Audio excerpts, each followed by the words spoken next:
This is very interesting question. You start with $100, right? So you spend money step by step. You spend $20, remaining $80.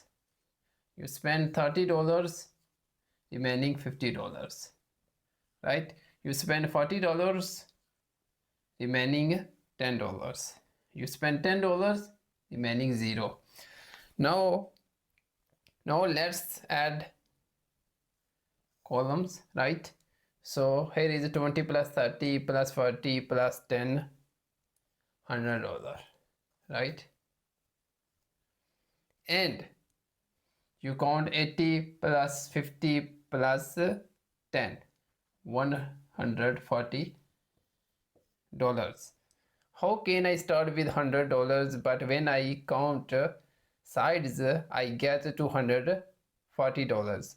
What some students say, we must count sides because columns show money, right? But this thinking is wrong. You cannot count sides. Why?